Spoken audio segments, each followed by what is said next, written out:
How much revenue do you think my movie can generate? Is this a smart question for a filmmaker to ask to a distributor, or will this alienate them? That's a vital question to ask.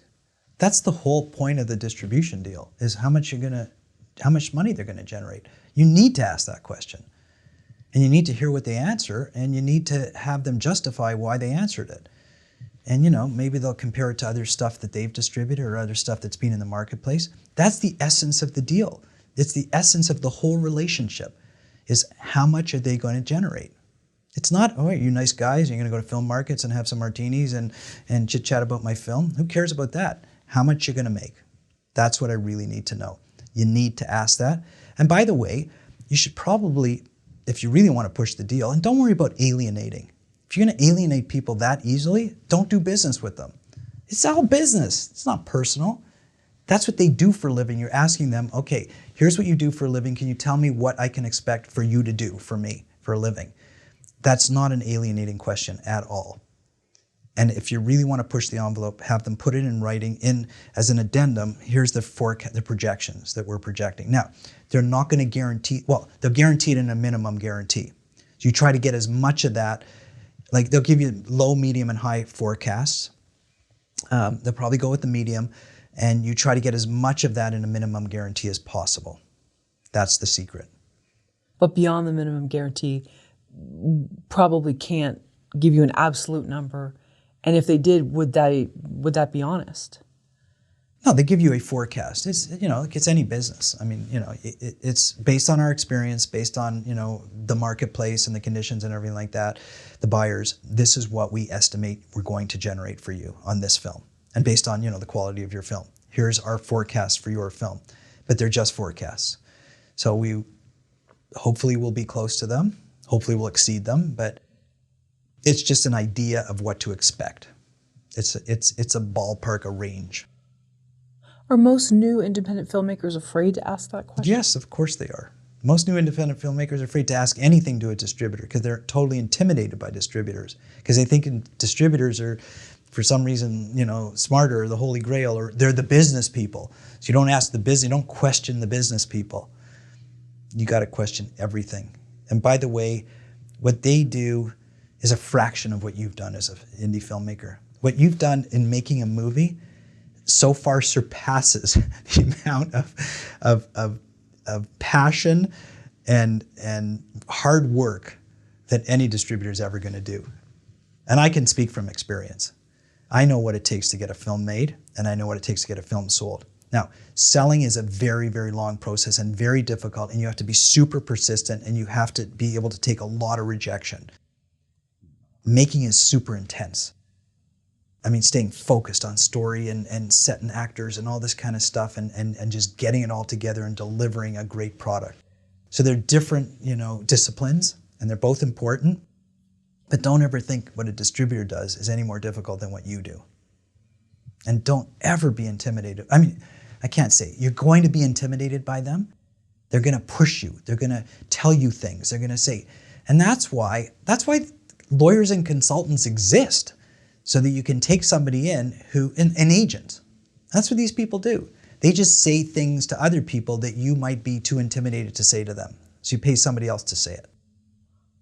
And hopefully they're thinking something else. Is intimidation and rejection a muscle that can be worked? I mean, this is way beyond film discussion. This is human behavior. But certainly, did you say intimidation and rejection? Okay, let's talk about rejection. If you don't have the capacity to deal with rejection, you can't be in the film business. You can't be in the indie part of the film business. You can work in the film. You can, be a, gripper, gaffer, or something like that. Or don't be an actor, that's for sure. I mean, or don't be a director. Anything that's super artistic or super business related to the indie film business, you got to be able to deal with rejection, lots of it, and you got to know how to not take it personally. It's part of the whole process and the business. You got to, if you don't have to deal with it, you got lucky. Chances are you're going to deal with it all the time.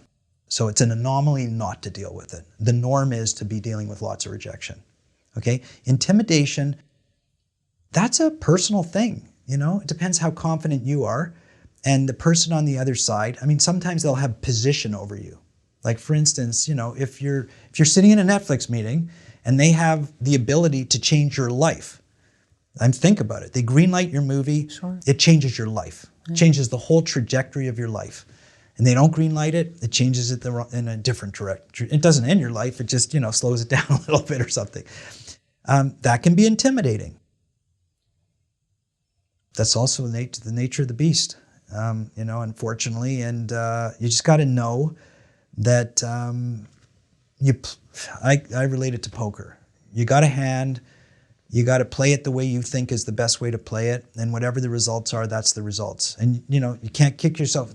You don't want to kick yourself for playing your hand wrong.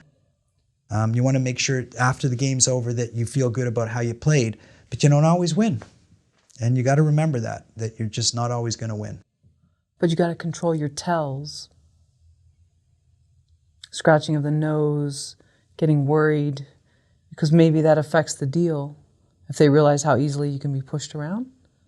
Yeah, it's funny. Like, I guess I'm not very easily intimidated, so it's hard for me to relate to what you're talking about. I mean, perhaps maybe because I sat on the other side of the intimidation equation for so long, maybe I intimidate more than I get intimidated. I mean, it's almost a game for me to be, the intimidation thing's almost a bit of a game. It is a game, sort of, for me. But I understand that it's not for everybody else. And people get very nervous and they're in environments that they're not comfortable with, especially in those distribution environments that can change your life. So, yeah, I mean, I wish I was more of a psychologist to be able to deal with that, but you know, I don't know. That is really a behavioral psychologist question, how to deal with that personally. What filmmaking mistake has cost you the most money? To think about that. The money, it's funny how you ask that question. You see, when you ask that question, it right away my mind jumps to what production things have cost me the most in terms of extra costs that I've incurred. But the real question is, what opportunity cost have I lost in terms of selling or positioning a movie? That's the bigger cost, lost opportunity. So in terms of production, you're always going to make some mistakes. You know, it's just human nature. You can't get everything perfect. I mean, experience helps not to make those mistakes, but and then there's situations that you can't control, weather, equipment failure, stuff like that. So you got to be able to juggle that and deal with it. And you know, sometimes afterwards you say, oh, I should have done this, or I should have done that, or something like that, or I missed this. That's life. You plan as much as you can. You hope to deal with everything. So you try to avoid those costly errors. And I'd say, you know, luckily for the most part I have, but you know, you can't be perfect. You can't bat 100 in this game. The opportunity cost lost is, you know, deals that, it's funny, we just talked about intimidation and the whole poker game and everything like that.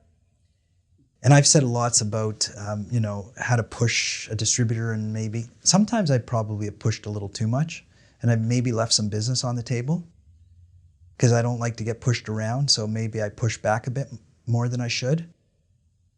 One could say, you know, if I'd have to do an inventory and say, you know, maybe I lost this deal and I shouldn't have, but I got this deal and it was better than it would have been. Maybe it all netted out. Frankly, I haven't spent much time regretting. I don't tend to do that. I'm not that kind of person. I tend to look forward and not backwards. You learn from your mistakes and you keep them in the past. You try to remember what you learned and you move forward. So I don't spend a lot of time. It's hard for me even to remember some of the mistakes I made, and I'm sure I made lots of them. Yeah, it would be almost impossible to measure the cost of a missed opportunity. Sometimes you can. Sometimes there's, this is like negotiating a house, right? You really, really, really want the house. Okay, let's say you're the seller, forget the buyer. You're the seller and you really want to sell your house, but you want a price. You want $1 million for your house. A buyer comes in at $950. You're at 1.1. You go down to, you know, 1.050. They move up to 960. At what point, and then, you know, then you stick to, you know, 1 million, that's my price. They go to 970. You take it or don't you take it? You said, I want that $1 million. Now, you might not take it because you think the next person is going to pay you the million or going to pay you, that's $30,000 that you might be leaving on the table. And in the grand scheme, it's 3% of the purchase, but it's still $30,000, right? And you truly believe you're going to get $1 million. Do you walk away from it? If you walk away and you don't get another buyer, you could regret that the rest of your life. If you take the deal, you could also regret it because you'll always second guess whether you could have had that extra $30,000. So it depends on the type of person you are and how you deal with those kind of things. I tend to say, I'm going to do this. Here's my deal. Here's what I want to do. And then I put it behind me. I don't torment myself for going forward. It's not worth it. It's just not worth it. But then, you take the 970 and the next day the agent says, oh my God, you can't believe this. We just got an offer for 1.2, but it's too late. We already signed the other one. Do you kick yourself? Circumstances, life. You got to go on. You got to move on. You can't do that to yourself. Or the market crashes. Or the market crashes. And then you go, I did the right thing. You did the right thing. So, hindsight's 20. This is the Monday morning quarterback. It's real easy to do it in hindsight.